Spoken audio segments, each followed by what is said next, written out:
A normal girl is teleported to an alternate universe where she is a national saint with magical powers. Will she be able to adapt to her new life? Let's find out, as today on Anime Recaps, we will be covering the first 4 episodes of the series The Saint's Magic Power is Omnipotent. The show begins in a magical kingdom named Salutania that lies in a faraway universe from ours. Since ancient times, Salutania has been surrounded by a malador that gives rise to monsters who wreak havoc in the kingdom. When the Order of Knights fails to defeat these beasts, the upper officials and the prince decide to summon a holy maiden called the Saint. She will be put in charge of restoring peace in the kingdom through her holy powers. The scene changes to our world, where a girl named Sei is working overtime. She gets off work and is happy to finally reach home.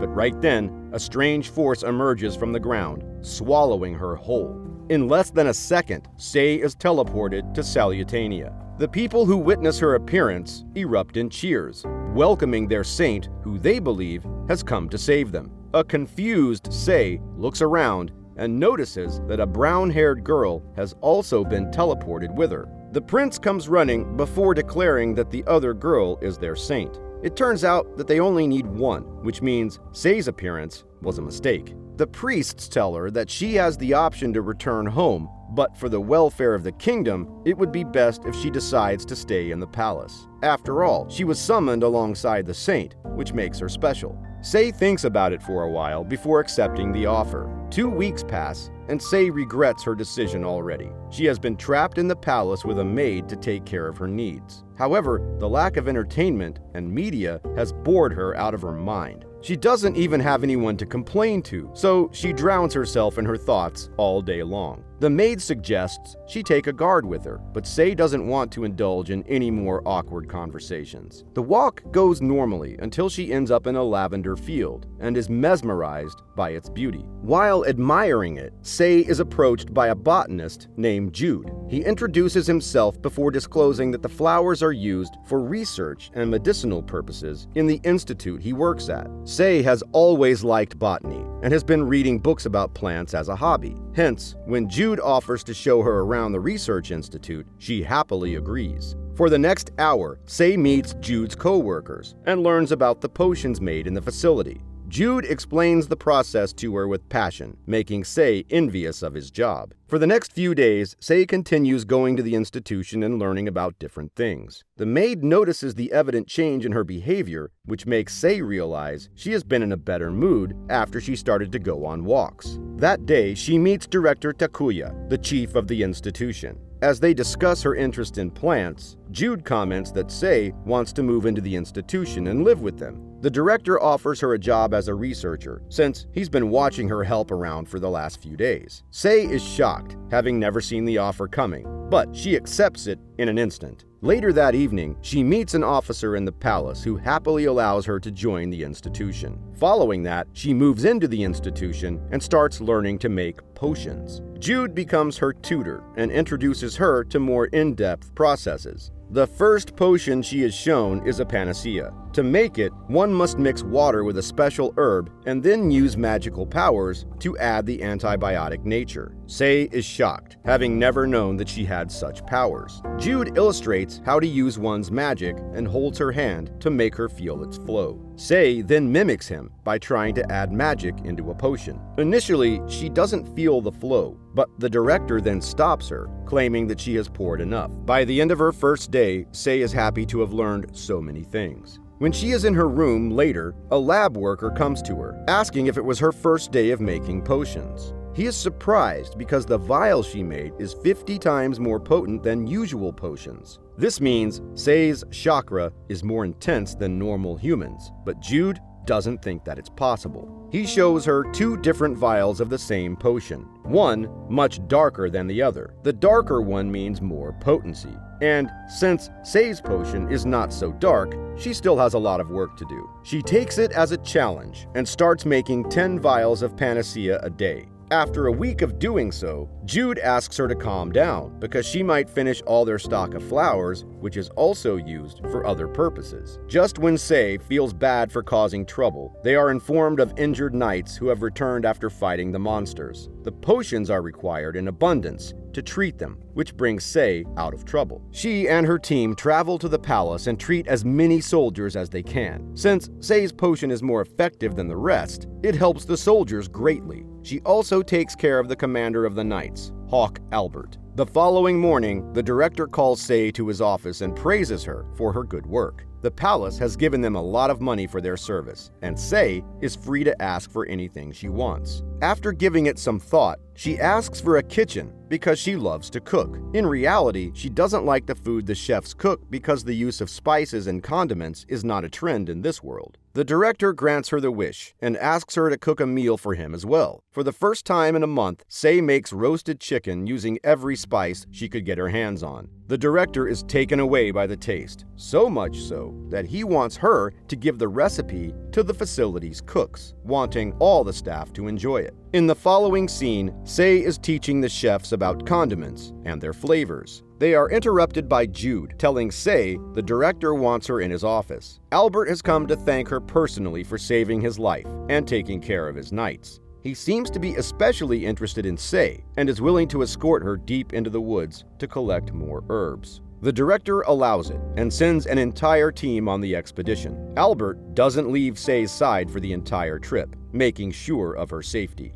Halfway through, they stop to rest, and Sei cooks soup for the team. The entire group, and especially Albert, are blown away by the taste. The next morning, the director informs Sei that the knights felt more energetic after eating the food she made. He assumes that the magical power she possesses made the spices in the food more effective. Although it is a good thing, she must refrain from cooking for more people because her power must not be advertised to the general public. Later, Sei is in the library when she meets a beautiful girl named Elizabeth.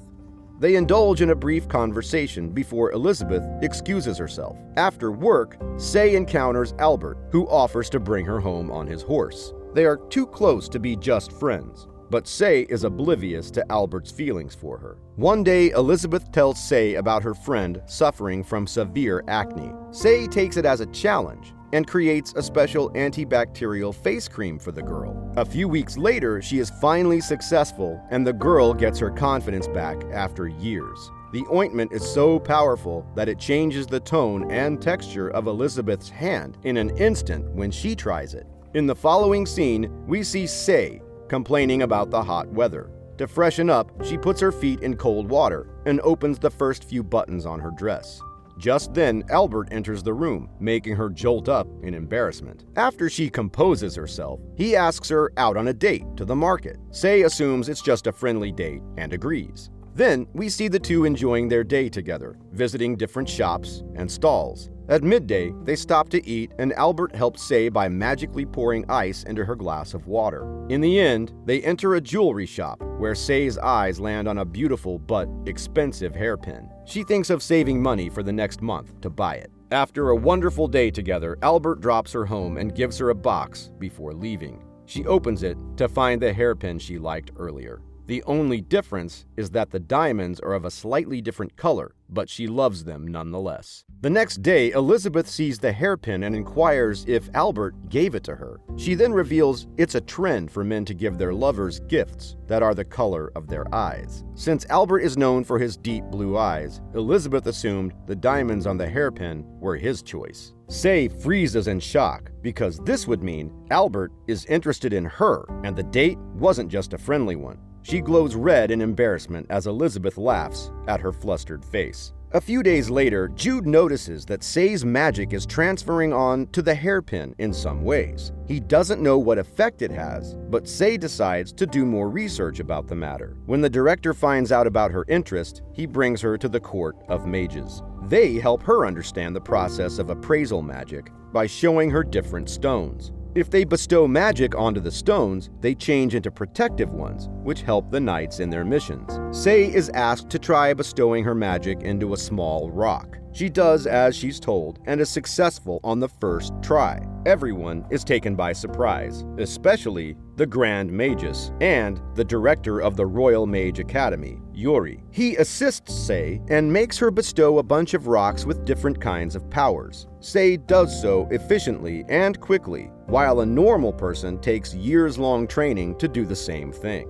By the end of the session, she is given the best rock as a gift for helping them, because they would have taken days to bestow that many rocks. A few weeks later, Hawk comes to visit Say in the Research Institute. He discloses that the Mage Academy is lacking in manpower since they have been tasked to help 2 orders of knights at the same time. Hence, Hawk is here to ask for help from Say in exchange for proper compensation. Say goes to work the next day and completes half of her part in a single day. Hawk checks the stones and praises her for her hard work. He also smiles for the first time, taking his disciples by surprise. In the following scene, the king of Salutania is being told about the holy powers that Say possesses. She has been in the kingdom for less than a year, but the quality of her magic is comparable to that of the Grand Magus, or perhaps even higher. The king assumes that she is the real saint and asks the director and Hawk to keep her powers a secret for the time being. A few days later, Say is asked to bring potions to the soldier about to go on another expedition to fight the monsters.